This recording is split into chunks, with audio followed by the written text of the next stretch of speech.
Cyriel, you're very welcome to the ScaleX Insider podcast. Really delighted and thrilled to have you on the show today. Yeah, great to be here. So let's do this. Yeah, great. Looking forward to it. Look, we've been chatting off air. You know, our vision is to inspire, connect, and enable millions of ambitious leaders of small to medium-sized enterprises to scale with purpose. So what does scaling with purpose mean to you, Cyriel? Scale with purpose. For me, it's of course, it should be aligned with the ambitions of the founder, the person who owns the organization. And I can imagine that some people say, hey, I'm totally happy with the level that I'm at this moment with, so perfectly fine, so keep it. But if a person is more ambitious, also dare to really go for it, and yeah, scaling with purpose. What I've noticed is that some people, they really want to scale, but they have no clue how, and they try some things. Most of them, I guess, and you are the expert in it, they start to work harder and harder and harder, and maybe they get 10% more revenue, but I'm not sure if that's scaling with purpose. That's probably the opposite what they want to achieve. So if it resonates with their mission, but that's again already another question. Do they have a mission? And some people, they might have something in mind, but is it very clear for them? If it's just, I want to earn as much money as possible, I'm not sure if that would be fitting into scaling with purpose. It could be a mission, but I'm not sure if that's sustainable in the long way.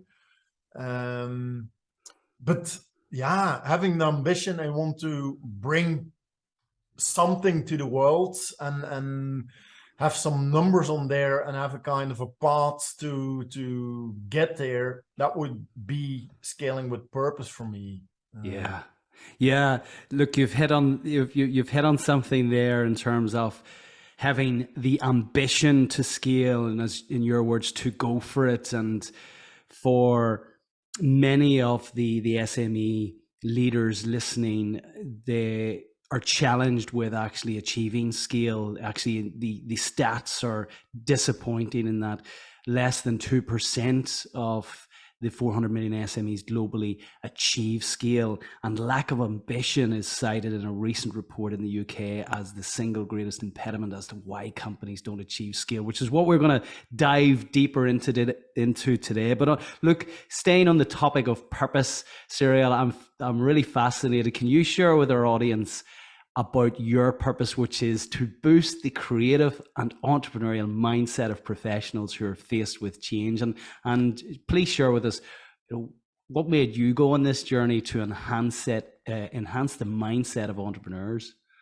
Yeah, what I've noticed is that the topic of change or change management, it's a very broad topic, and a lot of people are really afraid of it. If you already just say the word change, already some people go into resistance, and they have no clue, why, because they apparently in the brain, some connections are connected to fear. Change is not good. Let's stay the way that it is at this moment. So some people, they love to stay in the status quo, but at the same time, they want to grow and they want to scale and they want to have a bigger impact in the world, but they are scared of the word change. And that's what I want to do a bit with my mission. So at this moment, mainly I'm doing this via presentations, via keynotes, that I deliver and inspire people that change can also be simple. That would be my main message, is change doesn't have to be big. Change doesn't have to be scary. Change can be very simple. And I think that's also misconception also with, and I think if you talk about innovation growing, it's of course connected to the scaling, that people think that innovation, it's a new iPhone or it's something very big. But I think it can also be very simple. Your attitude, the way how you approach somebody in a conversation, that's change, that's innovation, and that can really help to have the impact that you want to have. But there is, of course, a big fear and resistance. I think the resistance is coming from the fears that people are having. They don't know what will happen, so they are a bit afraid of the unknown. They are afraid of failure. What if something goes wrong? Yeah, what if something doesn't go wrong? That's and what was quite nice. I think it was in a conversation where a professor was sharing also something on this topic of fear. And what I really like, she said something like that the fear of loss is always bigger than the opportunities of the advantages. So that's, if you can lose 50 euro or you can win 50 euro, losing 50 euro, it's a lot, it has a lot more weight than winning the 50 euro. While if you think logical about it, hey, wait a minute, if it could be 50-50, should I take the chances and just try it? But apparently, psychologically, it's not, because the loss of the same amount of money feels or the people perceive it as a lot bigger. So that can be one of the reasons, I guess, why people are a little bit afraid of why there is so much resistance to the topic of change. And that would be my message. So my challenge has been, how can I create a very simple message? Because if I promote or believe that change can be simple, my message should also be simple. And that's sometimes not so easy. It's quite easy to make things complex, but making things simple, it can be a challenge. Yeah, let's get into some of this, because this is consistent with what other guests have brought forward as well. In fact, a recent guest mentioned that our bias towards loss is 70%. So back to your example, if we whether we lose £50 or €50 or win £50, €50, we're 70% biased towards what we could possibly lose as opposed to what we can gain. And I was reading something only this morning, actually. It says there's almost 600 words in the English language to describe our emotions, and 70% of those, almost 70% of those, are negative, which again is credible but consistent. It's consistent with what you're saying, Cyriel. So why is this the case? Is this just simply the way we're wired, and can we develop our neurological muscle towards what we can potentially gain as opposed to what we're losing? I think it has something to do with genetics. So probably, or I'm not sure if it's genetics, but with our history, indeed, from the past, if there was, at that moment, we had to be afraid of some things. If there was some weird noises in the bushes, you better run, and you better watch out for it. But at this moment, those fears are completely irrelevant. The chance that there is a lion behind the next corner is quite small, but it's still in our system. So it is not so easy to change it, but it can be done. And it really has something to do with the mindset and the attitude, how you look at life. Do you indeed focus on the more negative aspects, or do you also look for what are opportunities, what can happen if we try it? And I think what helps me personally in that is also looking from maybe a further point of view, make it a little bit, instead of looking, hey, I'm this person, I'm working at this moment here. What if you look at it from a bigger scale? We're all human beings living on this planet that we're trying to destroy. But if you look at it from a bigger point of view, then you say, hey, okay, let's give it a try. I want to have an impact in this world. I have a beautiful product, I have a beautiful service, I have a beautiful message that I want to share with the world. Let's give it a try, and I'm going for it. And what's the worst thing that can happen? And a lot of times in our minds, we make it very big, but in reality, most of the time, it's not such a bad thing. You will survive. Sometimes people make quite a big drama about a lot of things, and I think the media has something to do with it. If you look at the media, it is all negative, negative, negative, negative 80% of the time. So it's logical that a lot of people are afraid, and if you say something that's a little bit different than the normal pattern or what most people are doing, woo, scary, instead of saying, hey, let's give it a try. What would be possible? And then my advice would be, okay, try it out very small, because if something goes wrong, it doesn't really matter. You don't have a big loss. So let's get into some of that, Cyriel. The very essence of what you're saying is this is the origins of this podcast. We're encouraging people to scale with purpose, to bring their wonderful product or service to the world. But as we know, the stats are heavily weighted against those that want to, but versus those that actually achieve it. So Psyche is the very first principle of our 10 principle Scale X framework.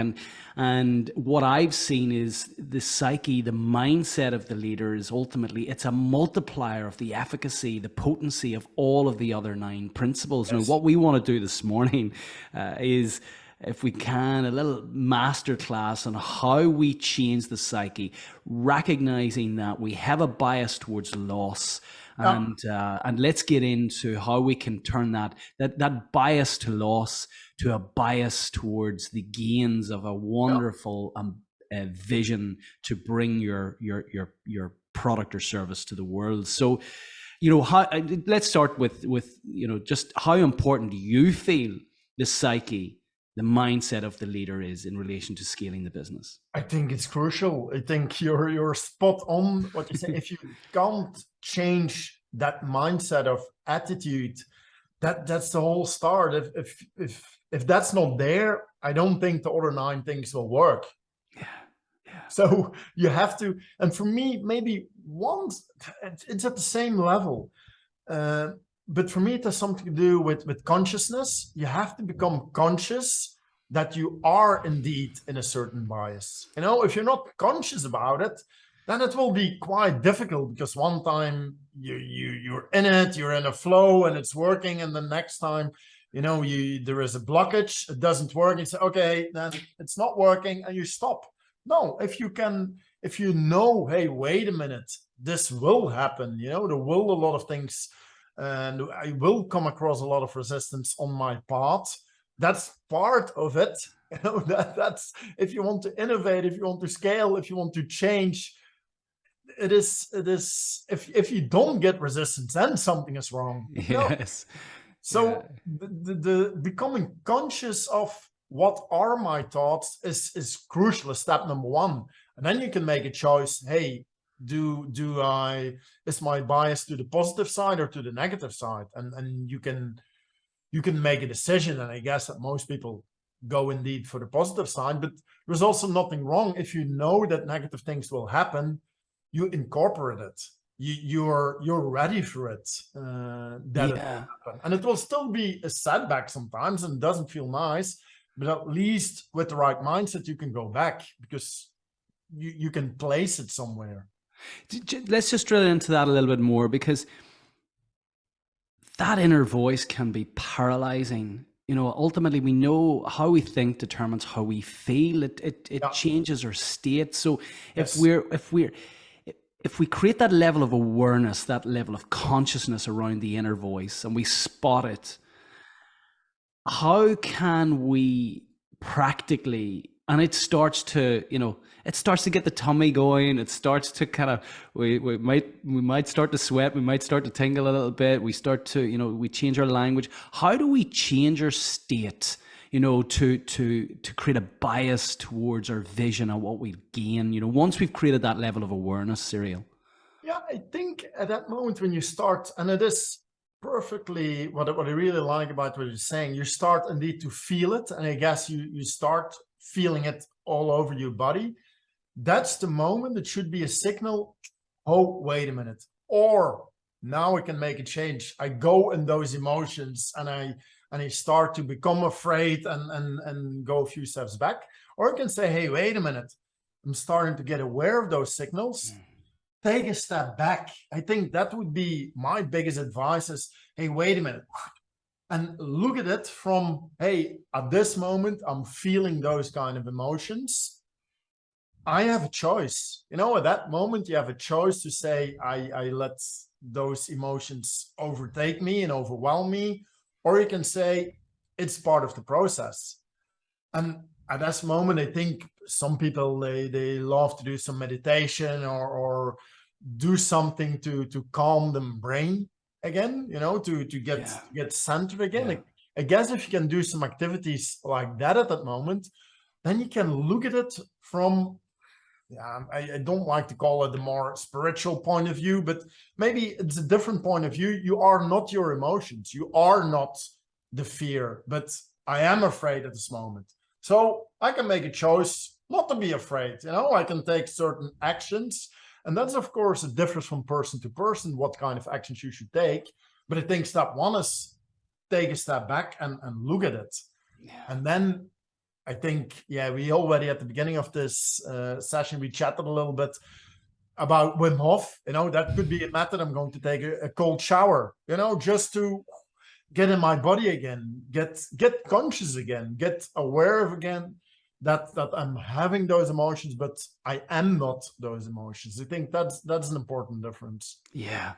Yeah. Look, the Wim Hof method and certainly conscious breathing and cold exposure are all practices that we advocate and we thread through our own ScaleX Accelerator program. And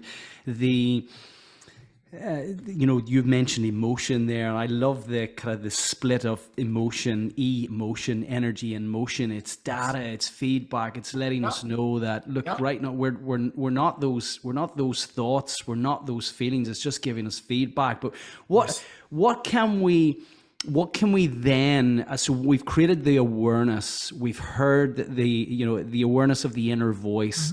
We can begin to manage our breathing. And I'm a big advocate of the cold showers in the morning. I mean, physiologically, you cannot come out of a cold shower not feeling more attentive, not feeling more focused, not feeling more alert, not feeling more positive. There's a whole cocktail of hormones that are being released that positively undergird that positive state. So what else do we need to be aware of, and where we want to get people shifted to again is the vision of the future. Even though you mentioned at the outset, Cyriel, the future is unknown, it's uncertain. That creates a level of, it represents change, and that brings it with itself a degree of anxiety. So what do you recommend in terms of creating the vision for the future to our leaders in terms of actually focusing their mind rather than on the loss, but on the gain? Any other practices? Yeah, what I would recommend, because that's indeed step number 2, once that you can take a little bit of distance from your thoughts, negative emotions, those kind of elements. At those moments, I think you have to reconnect to your vision, but also do it on an emotional level. You have to do it at the same level that you're in. So what you could do, maybe you have a business plan, but I don't think a business plan will absolutely help. But I'm not sure if that is the right tool at that moment to connect with. You have to connect with, hey, why am I doing this? Probably the why will be the most important thing. What do you want to achieve? Hey, I want to help people to make change a little bit more simple. That's my mission, that's my goal. So for example, what helps for me is I've created a vision board, and also those are pictures, and I focus on that one again, because that brings the emotions that I want to achieve. But I can imagine, again, I would try out different methods. What works for you? Is it a picture? Is it a vision? Is it maybe a song? That also sometimes helps me, that I put on a certain playlist that brings me back to my center. So I think you have to, if we can it's nice. It already brings me to a few ideas, Brandon, that how can we visualize, or what would be different shapes of the vision that we can use at those moments? And what I mean is it could be a visual representation of the vision, but maybe it could be sound, maybe it could be via meditation that you get in a certain state. So it might be interesting to focus a bit more on the different shapes of that mission can have, because then you can reconnect. Then you can go back to it and say, hey, this is what I want. This is why I'm doing it. And then you will feel indeed what's the gain, why I'm doing this. So yeah, that would be indeed step number 2, I guess. I love that. And that's very aligned with our second principle, purpose and vision. And again, part of our process is to step our CEOs, the leaders of those companies ambitious with ambition to scale, is to create a vivid vision. Back to Cameron Hurl's work, a painted picture, as you've mentioned. Now, what we haven't added to that, which I love, is a soundtrack, of some of your favorite music. So, to go back and read your vivid vision, but with your favorite music to create a different emotional state. So I really love that. Great. So it's funny because it came up. It's also new for me. So apparently, these kind of things pop up when you are in the right zone. Yes. And you have to get back to that zone again. Yes. Yeah. Yeah. No, I love that. So number 1 is to be conscious, to create that level of awareness, to spot the inner voice, to stop it, to zone out, and then reconnect with your why, with your purpose, with your vision, maybe with a soundtrack while regulating your breathing. I'm loving this. So anything else is, do we step on to a number 3? Then for me, it would be once you have your mission back, you're back in the state that you want to be. I think at that moment it's looking, okay, what could be my next step again? Because I can imagine that you got into that negative emotion because something was blocking, there was resistance. That's most of the time the reason that the fear came up.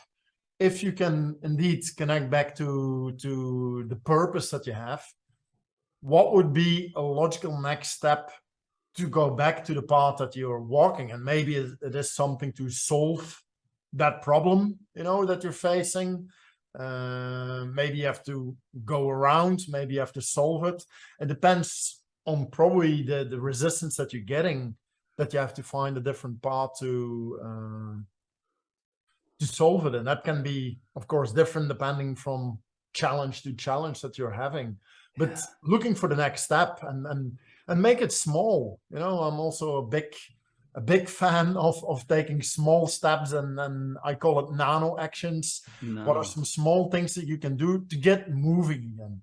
Because you reconnected on an emotional level, but you have to get back into action, and with a small step that might help, because if you do something small, it works, it gives you energy to take the next steps. I really like that.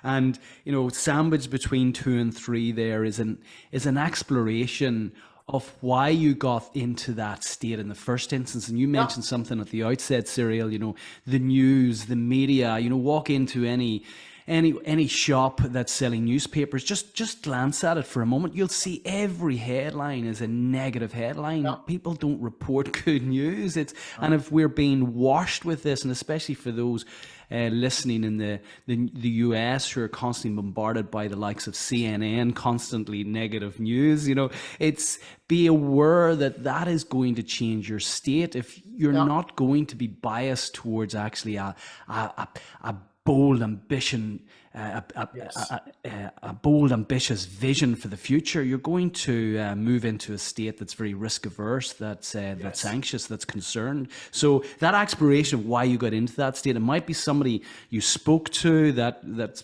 overly negative. It might be something that you've watched or read, and be conscious of that, and then take those little nano steps to get you back on the path again. And I really, really like that. I'm a huge believer that momentum creates momentum. momentum, Cyriel. So, Yeah. yes. So once we're back on the path, what, how do we continue to keep going then? What else do you recommend? Yeah, what I also would do is, once you're taking some steps again, you reconnect to your mission, you know why you're doing things, and hopefully, some of those fears are a little bit less. Probably you're not gone completely, but you can go to the next steps, continue with the next steps. And I think one of the elements was also important. I'm not sure if that would be step 4, because you're on the path again, but one important element is indeed surround yourself with the people who support your mission. That would be definitely something. Also, sometimes if you're really stuck, that you can go to those people, or go to, look at the positive news, look at your heroes, who are people who are already doing it. Maybe you can connect with them or get inspiration from those people. So I think it's also important to make sure that you have enough breathing space to get new inspiration. Because if you only work, that's probably not what you want. I'm not sure if that would be in your purpose. Probably you have to work quite hard to reach your goals, but also make sure. And I'm noticing that I'm needing it more and more, where before I was doing things and the inspiration would come a bit randomly, that now I'm on purpose. I make sure that I have moments in a week, or maybe some bigger moments, that I try to really plan them in already in my agenda. For example, I had a speech last week in Vienna. Normally I could fly in, fly out, but I stayed 2 days longer. I especially came back with a train. It was also an experiment. Instead of taking the plane, I want to be a bit more sustainable. So I stayed a day longer to walk around in Vienna, and that was great. And those are the moments where you regenerate energy, you get new ideas. And I plan it on purpose. So instead of, hey, I'm doing that speech, hey, I'm going to Vienna. I haven't been to Vienna yet. You know what I'm going to do? I had to arrange it with my wife, but that was fine. I could say I stayed 2 days longer. And it's those moments that those are for me the moments where I get my inspiration. I come up with a lot of new ideas for a blog. I talk to some people. That's important. Yeah, we're very aligned there. I schedule one think day into my calendar every month, and I just take myself away out into nature and with my journal. And ultimately, when you change your state, you're more open to new ideas. And ultimately, it's really important for the leaders listening to understand, you do not get paid for the doing.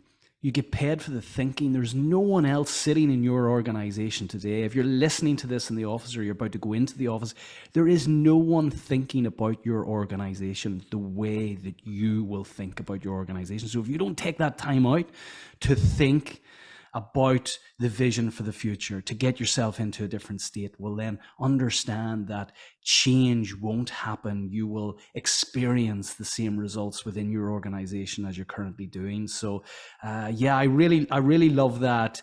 Cyriel, do you recommend, do you journal? Do you keep a notepad handy? Do you, I journal a little bit. Not for me, it's not that I do it daily, but I carry it. And certainly on the days, for example, like in Vienna, I have it with me to write down some ideas and stuff. It works. It works. One of the things that I also do every morning, but I guess it is a kind of a ritual every morning, that I start, and it takes me 1 minute to connect to my mission. I have a little Buddha statue. Not that I'm a Buddhist, but for me, that's a symbol. Hey, stand still. What do I want to do today? And I say things indeed like, today will be a beautiful day. I'm grateful for this and this and this. And that's only 1 minute, but it helps to, okay, let's start this day positive, and just think, okay, what's the most important thing that I want to do today? No, it reminds me of that Wayne Dyer quote, in terms of your little ritual in the morning of getting centered. When you change the way you look at things, the things you look at change, and framing in a different perspective is so critically important. So I love those. I love those steps, Cyriel. When in our own program, we reference the work of Carol Dweck in relation to growth mindset versus fixed mindset. Are there individuals that are more open to change, or are we all pretty much wired to the same? What are the characteristics of those who are more open to change versus those who are closed? Yeah, there will be a difference. You can imagine some people also have more ambition. Some people say, I'm just doing this and I'm totally happy with that. Brilliant. Please keep on doing what you're doing. We don't want 100% of the people to be totally ambitious. It would be quite crowded, I guess. So I think there is a difference, but we all have some elements where we have a bit more of the fixed mindset, and we have some domains where we have a bit more a growth mindset. And again, it starts here. It's also called the mindset. So some people indeed think that the skills that they have, that's it. I'm born with these kind of skills. I'm good at these elements. So that means at other things, I'm not good at it. But it is also a little bit, I think, a self-fulfilling prophecy. I can imagine that indeed some people are, let's say, creativity. But some people are a bit more creative than others. Some people, you just push a button and one idea after the other one, they keep on going, and not everybody has that gift. But I don't believe that some people say, yeah, because that's a thing that I hear quite a lot of my sessions. Yeah, but Cyriel, I'm not a creative person. That's an excuse. I can imagine that some people are more creative than you, but don't say that you aren't creative, because you have to, if you take some efforts and if you want it, I'm absolutely sure that you can come up with a lot of ideas. Maybe the other person comes up with 100, you come up with 50. Totally fine. But don't say that you're not creative. Yeah. But the self-fulfilling prophecy is also in there, I guess, because let's say you want to be more creative, and one person with a fixed mindset is saying, yeah, but I'm not creative, so I'm not going to that course. I'm not going to follow a course on creativity because I'm not creative anyway.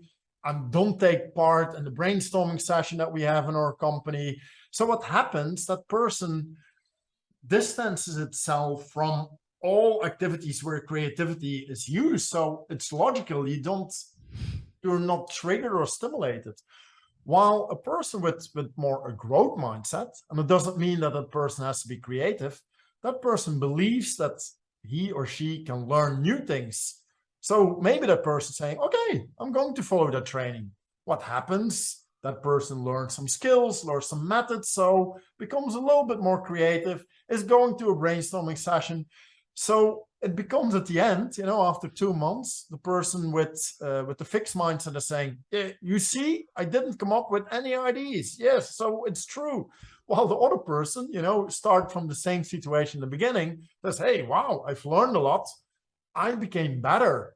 So they're pointing to each other and say, see, it's true. So the one with the growth says, it is possible. And that person proves that it can be done. While the other one also proves that it can't be done because he or she didn't took any effort. So that's for me the difference in the fix and the growth. It starts with what do you want to learn, and self-fulfilling prophecy. Yeah, it reminds me of the quote it's attributed to Henry Ford: whether you believe you can or you believe you can't, either way you'll prove yourself right, which is ultimately what we're saying here in terms of growth and fixed mindset. Yeah, absolutely. So you've referenced creativity, and I mean, your whole purpose now is focused on boosting the creative and entrepreneurial mindset of professionals who are faced with change. What practically can the leaders listening today who will be facing, we get into that in a little moment, but facing a lot of disruption, a lot of change out there, what practically can they do to maintain a creative mindset, an innovative mindset? Because ultimately the way through some of these challenges, or most of these challenges, is to, I suspect, to create a creative and an innovative mindset and focusing on solutions rather than problems. So, Yeah. so practically, what do you recommend, Cyriel? Yeah, what I've done, I was looking what would be a simple framework to help people. And if you look at my story, my keynote, it has, I would say, it has a kind of an intro part and then 3 pillars. I can explain a little bit more on those. So I start with my introduction is sharing that we indeed live in a very disruptive world. There is a lot of change happening all the time on all kind of different levels. And if you like it or not, it will happen anyway.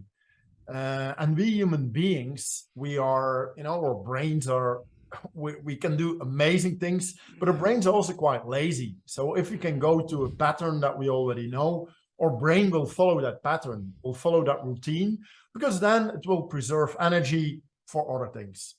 So that's quite logical. So I start with a few exercises to show people that we indeed we think in patterns quite quickly. Maybe it could be, maybe let's try it. Go for it. I can do the exercise, and the people who are listening, give it a try. So what I'll do, I will ask you 3 questions.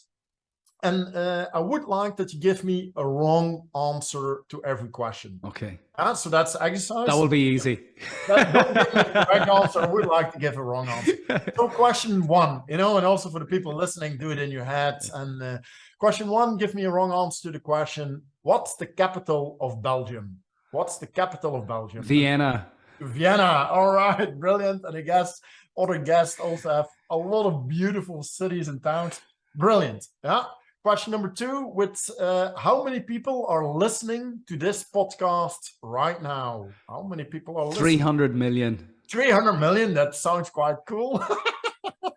That would be good if that's the correct answer.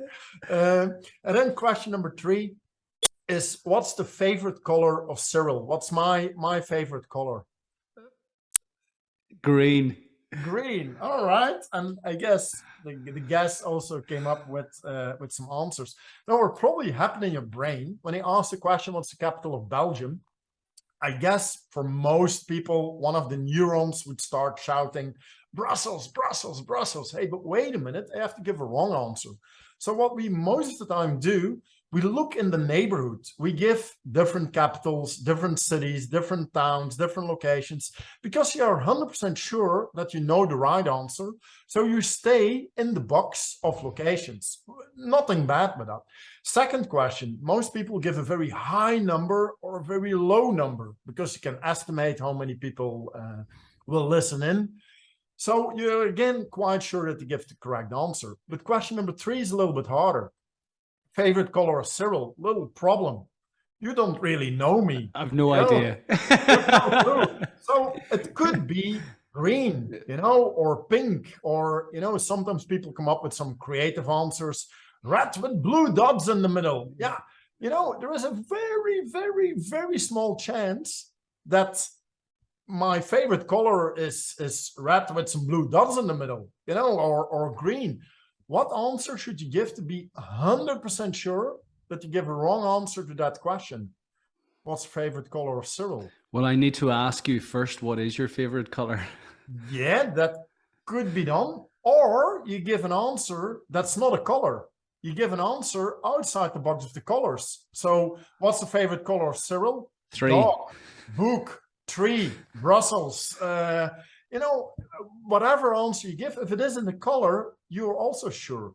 Now, why do I do this exercise? Because this is exactly how it works in our brain when you're talking about your own product or service. You're working, it's all about scaling. So when somebody comes to you and asks, hey, Brandon, I'm looking, my purpose, how should I frame it? What probably happens in your brain is your brain immediately goes to the box of purpose, goals, and you go to the solutions that you already know. Is that a bad thing? No, absolutely not. You're an expert in it, so that's a reason why people come to you. But if it is a very special entrepreneur, with or maybe you're going out to a target group that you don't really know. At this moment, it's more to SMEs and maybe a startup is coming or a big multinational. Hey, maybe at that moment we have to frame the purpose in a different way. And at those moments, it's very interesting to take some distance and look from a different angle to it. Because if you go to the box with the answers that you already know, you might get stuck. So this is, and thank you for jumping into the exercise, Brandon. So this is one of the exercises what I do to show people we love to think in patterns. And again, there's nothing wrong with that. 95% of the time do it. But if it's not working anymore, so we can imagine, we were just brainstorming, maybe our purpose has to be connected to a song. But I can imagine that maybe some people, they don't have anything with music. They don't like music. Okay, then probably that's not the best way for them. Maybe they need to make a painting.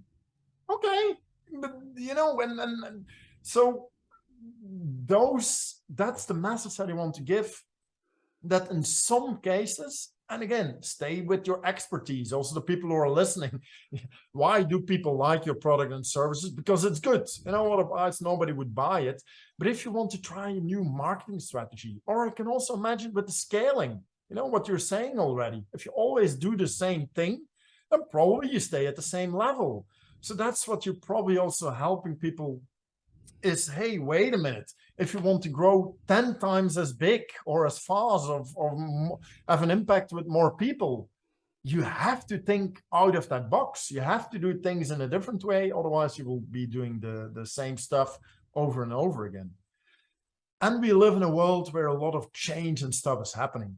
And then I come to the 3 pillars, what I say, what can help you to get out of that box, what I call the change mindset. Maybe we could even call it the scale up mindset. Great. What I call yes and act. And yes and act, very simple words. The yes stand for me for suspend your judgment. The and stands for look at the world from a different angle. So I guess that is similar to what you call the framing. How do you look at the world? And the last one is the act. You have to get into action. You have to do stuff. You have to experiment to get into the world. So step 1 would indeed be making people conscious that we have a lot of patterns,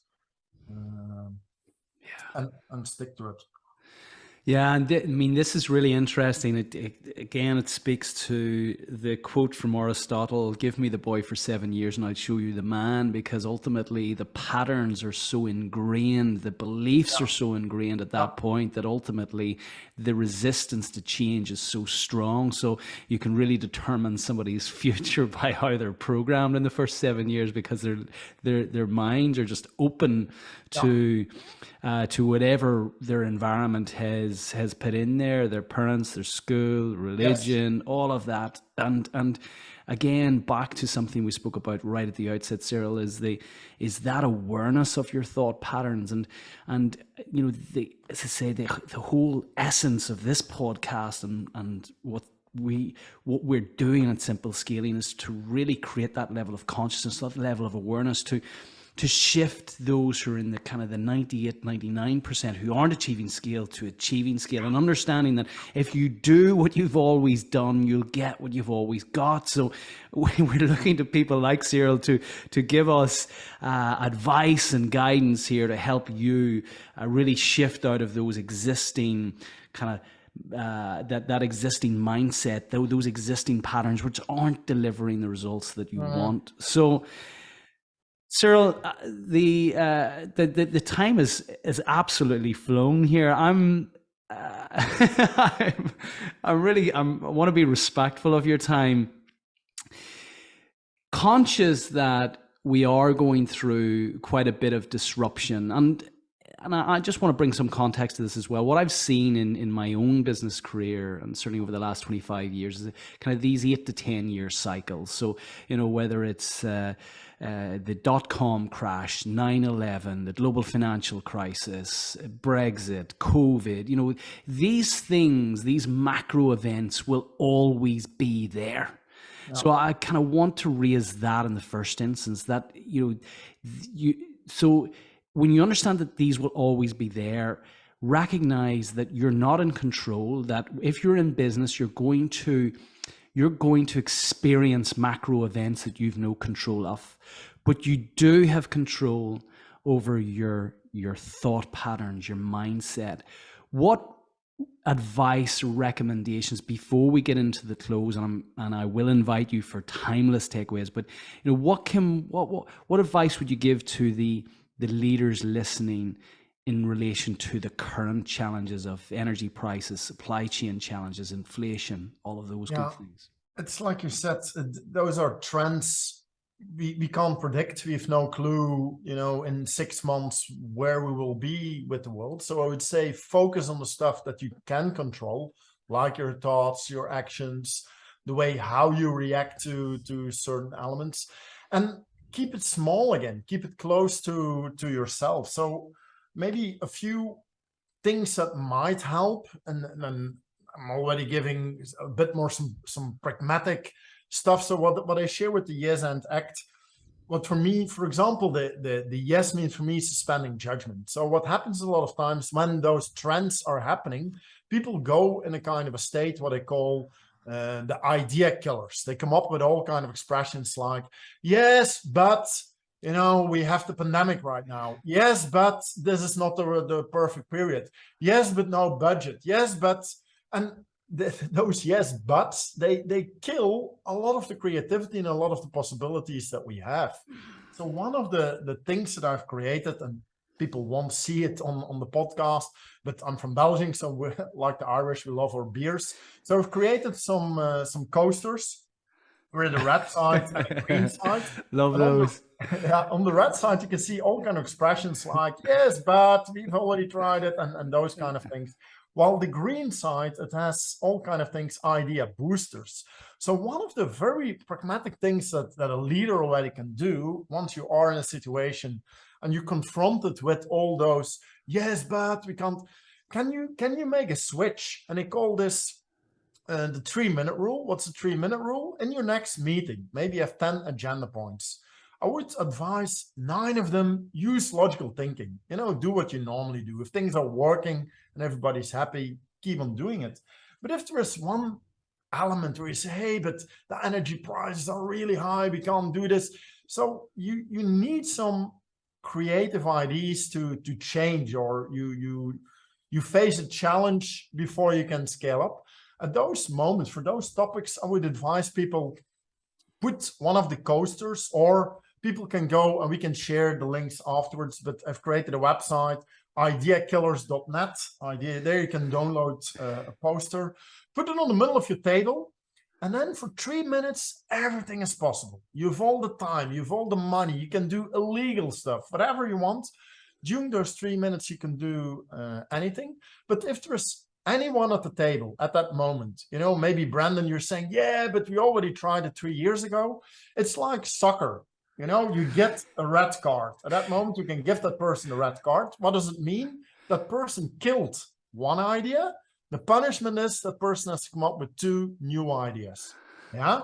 So if you're saying, yeah, but we don't have any budget. Okay, can we make it very small, that we don't need a lot of budget? Can we find some sponsorship? So we have to find some new alternatives. You do this for 3 minutes, and then you pick the elements. You don't have to do all of them. That's where a lot of brainstorming sessions go wrong, that people think that you have to do all the crazy stuff. No, you pick the elements that are relevant, that you can do something with. And after 3 minutes, I'm always so amazed when people do this exercise. So going 3 minutes only yes and, that they say, wow, why haven't we thought about this? We don't allow ourselves to have 3 minutes of thinking space. So it's such a simple exercise, but yeah, it really works really well. I love that. And when you facilitate this exercise with the companies that you consult with or consult to, what do you notice about the state of people after the 3 minutes? How has their mindset changed? Totally different. Totally different. So an exercise what they sometimes do is they ask people to form a pair. Most of the time what they do, they ask people to form a pair with with a person in the row in front or behind them, because most of the time you're sitting next to a colleague. So I already try to mix that up. And then they do, for 1 minute, they have to organize a party, but they can only answer with yes, but. And then 1 minute they go into the yes, and. Totally different energy. Totally. A lot more noise, a lot more laughter, smiling faces. And if you ask people afterwards, they feel it literally, in their belly, they feel a different energy. And the only thing that you've done is going from a yes, but to a yes, and. So this might also be a nice exercise, if you are in a negative state, go for 2 minutes in the yes, and. What would be possible? And probably there are some unrealistic things that you call out, but that's not a problem. For the 2 minutes, everything is allowed, but you will also find some realistic stuff. You can bring it back to great exercise. I'm already doing it for 20 years, but it's still my favorite exercise because it works. It's so simple. Yeah, I love that. Absolutely love that. And again, this is about developing our creative muscle, or the patterns in our brain which actually lean towards creativity. We've got to exercise these things, otherwise, where are we going to get our creative ideas? So I love the practicality of that. I can now see lots of boardrooms, lots of leadership teams lifting these cards, having lots of fun as we approach the World Cup now towards the end of this year. I think people are going to have a lot of fun with those cards.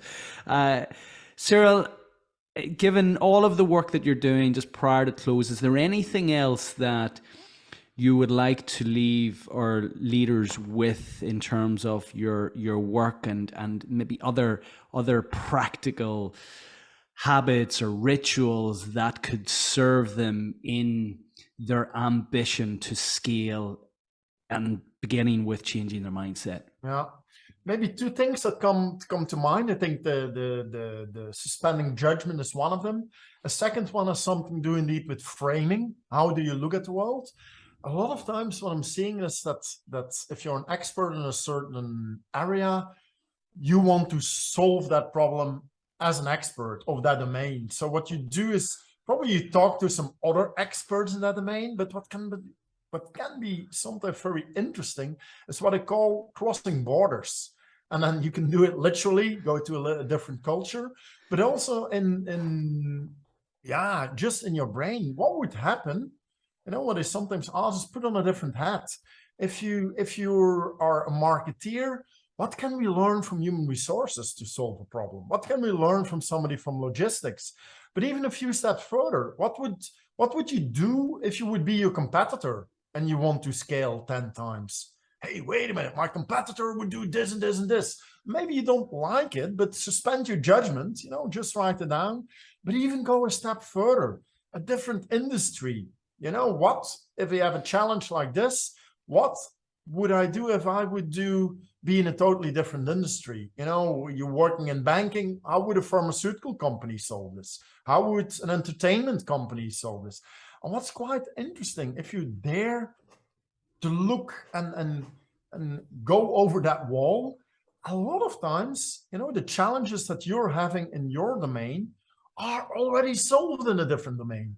Of course, you have to adapt it. You can't copy paste it, but there is something in there where you think, hey, wait a minute, why haven't we thought about that?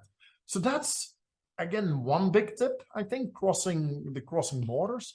And maybe the last one, the practical one, would be, get into action. You have to try out a lot of things, because a lot of the creativity, it might work in your brain, but the only way to test it is in reality. Most of us were very good in creating the perfect plan.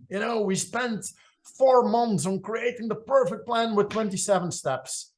Yeah, Brandon, you will agree with me. You are at step number 2, and you have to change your plan because a competitor came up with a similar product. The government came up with a law. There is a pandemic.